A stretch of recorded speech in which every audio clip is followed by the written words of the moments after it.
Autism বা ASD আলোচনার এই পর্যায়ে আজকে আমরা আলোচনা করব এই অটিজম বা অটিজম স্পেকট্রাম ডিসঅর্ডার এটি আসলে কি।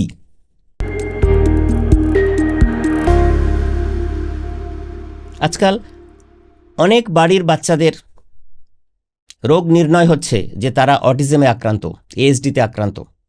তো আমরা চলুন খুব সংক্ষেপে বুঝে নেওয়ার চেষ্টা করি যে এই অটিজম আসলে কি। অটিজম আসলে একটা নিউরো ডেভেলপমেন্টাল ডিসঅর্ডার, বুঝতেই পারছেন, নার্ভের একটা সমস্যা থেকে হয় ব্রেনের। তো চারটে জিনিসকে এই সমস্যা ট্রিগার করে, অ্যাফেক্ট করে ভীষণভাবে।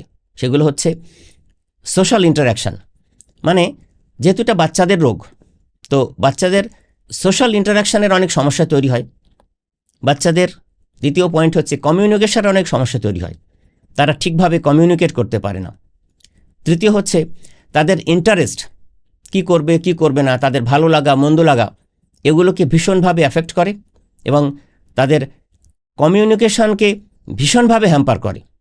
পাশাপাশি এই অটিজম স্পেকট্রাম যদি ধরা পড়ে তাহলে বাচ্চাদের বিহেভিয়ার সংক্রান্ত অনেক সমস্যা দেখা দেয় এবং বিহেভিয়ার মডিফিকেশন ঠিকভাবে করতে না পারলে এই বাচ্চাদের সামাজিক যে বড় হয়ে ওঠা সেটাও ভীষণভাবে ব্যাহত হতে শুরু করে। আমরা চার ভাগে ব্যাপারটাকে বোঝার চেষ্টা করব। আমাদের প্রথম পয়েন্ট হচ্ছে সোশ্যাল চ্যালেঞ্জেস। মানে ধরুন আপনার ছোট্ট শিশুটি সে অনেক কিছু আন্ডারস্ট্যান্ড করতে পারে না, বুঝতে পারে না বা ইন্টারপ্রেট করতে পারে না। কীরকম না, সোশ্যাল কিউজ, মানে বাড়িতে বা বাড়ির বাইরে নিয়ে গেলে বাচ্চাদের অনেক কিছু সিচুয়েশনের সম্মুখীন হতে হয়, তারা হয়, কিন্তু সেগুলো যেসব বাচ্চারা বুঝতে পারে না। কীরকম, ধরুন তার সাথে একটু জোকস করে একটা কথা বললেন, সেই জোকসটার মিনিং কিন্তু বুঝতে পারছে না। অনেক বাচ্চারা কিন্তু সেই সমবয়সী অন্য বাচ্চারা বুঝতে পারে। আপনার বাচ্চাটি যদি বুঝতে না পারে তাহলে কিন্তু সেটা হতে পারে অটিজমের লক্ষণ। আপনার বাচ্চাটি বাড়িতে হোক বা বাইরে হোক অন্য মানুষের সাথে সঠিকভাবে আই কন্ট্যাক্ট করে কথা বলতে পারে না। আপনার বাচ্চাটি সোশ্যাল কোনো গ্যাদারিংয়ে অনেক মানুষের সাথে সে মানিয়ে চলতে পারে না। ধরুন কোথাও বিয়ে বাড়িতে নিয়ে গেছেন, সবাই আনন্দ করছে, সেই বয়সের বাচ্চারা হৈ হৈ করছে, সেই পরিবেশে সে অভ্যস্ত নয়, কিন্তু সে নিজেকে মানিয়ে নিয়ে ছোটাছুটি করছে, নিজের মতো করে আনন্দ করছে। কিন্তু আপনার বাচ্চাটি আপনার পিছনে দাঁড়িয়ে মুখ লুকিয়ে সে কিন্তু ভয় পাচ্ছে, সে একাকিত্ব ফিল করছে। এরকম যদি হয় তাহলে সেটা হতে পারে অটিজমের লক্ষণ। আরও একটা সোশ্যাল চ্যালেঞ্জ এই অটিজমের বাচ্চাদের দেখা দেয়, সেটা হচ্ছে দেখবেন আপনার বাচ্চাটি কোনো গ্রুপ অ্যাক্টিভিটিতে ইন্টারেস্ট দেখায় না। সোশ্যাল গ্যাদারিংয়ে অনেক বাচ্চারা খেলছে, সেখানে সে খেলছে না, কিন্তু সে আবার বাড়িতে বসে নিজের মতো করে তার একটা ঘরে দরজা বন্ধ করে সে কিন্তু ঘন্টার পর ঘন্টা খেলা করছে, নিজেকে নিজের মতো করে এনজয় করছে। এই ঘটনাও কিন্তু অটিজমের লক্ষণ হতে পারে। দ্বিতীয় পয়েন্ট হিসেবে আলোচনা করব কমিউনিকেশন ডিফিকাল্টিস। এটা একটা খুব বড় ব্যাপার। তো যদি আপনার সন্তান দেখছেন যে বড় হচ্ছে আস্তে আস্তে, 1.5 বছর বয়স, অথচ সিঙ্গল ওয়ার্ড বলতে পারছে না, বা ওয়ার্ড যেটুকু বলছে সেটা হয়তো আপনারা কোনোভাবে বুঝতে পারছেন কিন্তু বাইরের মানুষ বুঝতে পারছে না, স্পিচ ক্ল্যারিটি নেই, এরকম যদি হয় তাহলে কিন্তু সতর্ক হতে হবে, ভাবতে হবে আপনার সন্তানের হয়তো অটিজমের লক্ষণ দেখা দিচ্ছে।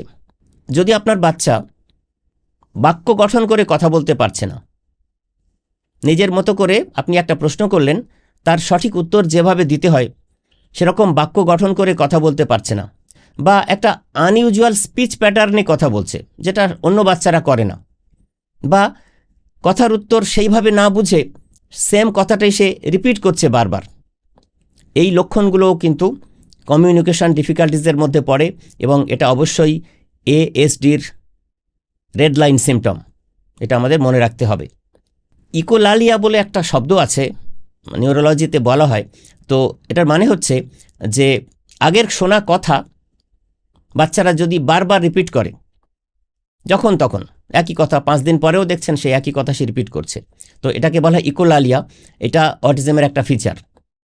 আরেকটা আছে বলা হয় স্ক্রিপ্টিং, মানে হচ্ছে ধরুন আপনাদের সঙ্গে বসে একটা, ধরুন আপনারা টিভিতে একটা সিনেমা দেখেছেন, পুরোনো দিনের কোনো সিনেমা, তার কোনো বিশেষ ডায়ালগ সেই বাচ্চাটা হয়তো শুনে মনে রেখেছে, তার খুব ভালো লেগেছে, তো এই স্ক্রিপ্টিংয়ে কী হয়, বাচ্চারা সারাদিন যখন তখন সেগুলো আওড়াচ্ছে, সেটা আর ভুলছে না। সে আজ বলল, কাল বলছে, 7 দিন পরেও দেখছেন বলছে, 1 মাস পরেও দেখা গেছে বাচ্চা সেটা বলেনি, সেটা কারণে অকারণে যখন তখন রিপিট করছে।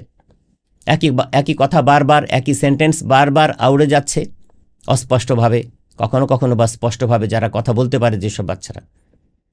এই ইকোলালিয়া আর এই স্ক্রিপ্টিং, এ দুটোও কিন্তু এএসডি বা অটিজমের গাইডিং সিমটম, আমাদের এটা মনে রাখতে হবে। কমিউনিকেশন ডিফিকাল্টির আরেকটা অন্যতম জিনিস হচ্ছে ইমিটেটিং বিহেভিয়ার। অনেক বাচ্চারা সবসময় অনুকরণ করে কাজ করে, অনুকরণ করে কথা বলে। এটা কিন্তু সাধারণ লক্ষণ নয়, সাধারণ বাচ্চারা এটা করে না। যেসব বাচ্চাদের মধ্যে অটিজমের বিভিন্ন রকম নিউরোকেমিক্যাল চেঞ্জেস হয়েছে ব্রেনে, সেসবের কারণেও কিন্তু তাদের এই চেঞ্জগুলো আসতে পারে। থার্ড পয়েন্ট হিসেবে আলোচনা করব রিপিটেটিভ বিহেভিয়ার, এই প্রসঙ্গটি নিয়ে। অনেক বাচ্চারা দেখবেন হ্যান্ড ফ্ল্যাপিং করে কারণে অকারণে, সারাদিন অনেক সময় ধরে হ্যান্ড ফ্ল্যাপিং করে। রকিং বলে একটা জিনিস করে, কীরকম না, ধরুন কোথাও দাঁড়িয়ে আছে, দাঁড়িয়ে থেকে একই জায়গায় দাঁড়িয়ে থেকে অনেকক্ষণ ধরে সামনে পিছনে দুলছে, বা কোথাও বসে আছে, সেখানে বসে থেকে একইভাবে সামনে পিছনে দুলছে এবং মুখে কিছু না কিছু উচ্চারণ করছে। এই ঘটনাগুলো কিন্তু রিপিটেটিভ বিহেভিয়ারের মধ্যে পড়ে। যদি কোনো বাচ্চার অটিজমের লক্ষণ প্রকট হয়, তাহলে তার বিশেষ কিছু লক্ষণ দেখা দেয়। তার মধ্যে অন্যতম হলো সেই বাচ্চাটি কিছু স্পেসিফিক ইন্টারেস্ট তার মধ্যে থাকে। আমি যেমন একটি উদাহরণ দিই, যে দেখবেন সারাদিন ধরে সে, তার হাতে যদি ফোন দেওয়া হয় তো সে ইউটিউবে খুলে নিয়ে সে হয়তো ট্রেন খুব পছন্দ করে, ট্রেন গাড়িটা তার খুব পছন্দ। সে কোনো খেলনা কিনতে চাইলে সে ট্রেনই কিনবে, বা সারাক্ষণ ট্রেনের ভিডিও দেখছে।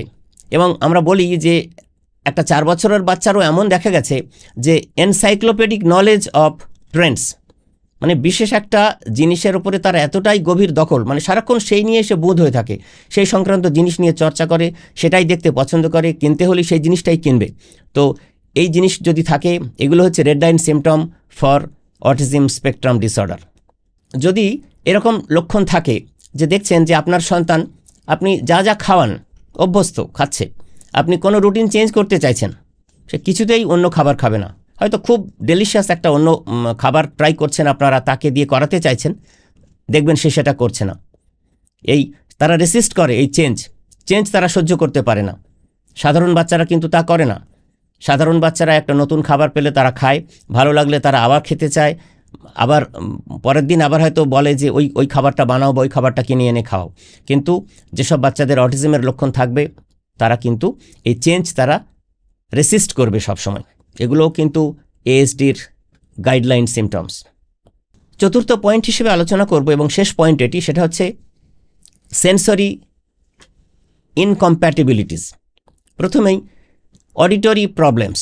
কীরকম, অনেক বাচ্চা আছে দেখবেন যাদের অটিজমের ফিচার থাকে, তারা এই মিক্সির আওয়াজ বা গাড়ির হর্ন বা প্রেসার কুকারের সিটি, এগুলো কিন্তু সহ্য করতে পারে না এবং রীতিমতো কান্নাকাটি করতে শুরু করে বাড়িতে, এবং এটা শোনার পরে কানে আঙুল দেয় বা চিৎকার করতে শুরু করে প্রচণ্ড ভয় পেয়ে। এগুলোও কিন্তু অটিজমের ফিচার হতে পারে। অনেক বাচ্চা আছে, এটাকে বলা হয় ট্যাকটাইল সেন্সিটিভিটি, মানে তাদের স্কিন এতটাই সেন্সিটিভ, এই অটিজমের কারণে এগুলো হয়। অদ্ভুত ধরনের কিছু সিমটম, যে ধরুন সে সব ধরনের পোশাক পরছে, সুতির পোশাক এটা ওটা, কিন্তু ধরুন পশমের কোনো জিনিস তার গায়ে পড়ালে সে কিন্তু খুলে ফেলে দিচ্ছে, চিৎকার করছে, তার ইচিং শুরু হচ্ছে, পিঠ চুলকাচ্ছে, এই ঘটনাগুলো ঘটে। এগুলোও কিন্তু অটিজমের এএসডির ফিচার হতে পারে। অনেক বাচ্চার মধ্যে ভিজুয়াল সেন্সিটিভিটিও দেখা দেয়। কীরকম না, বাড়িতে তীব্র কোনো আলো হঠাৎ করে জ্বালালে সেটা সে কিছুতেই সহ্য করতে পারে না এবং চোখ বন্ধ করে সেই ঘর থেকে দৌড়ে অন্য ঘরে পালিয়ে যায়, চিৎকার চেঁচামেচি শুরু করে এবং বলে যে ওই আলোটা নিভিয়ে ফেলো। এই তীব্র আলো, কোনো ধরনেরই তীব্র আলো সে সহ্য করতে পারে না।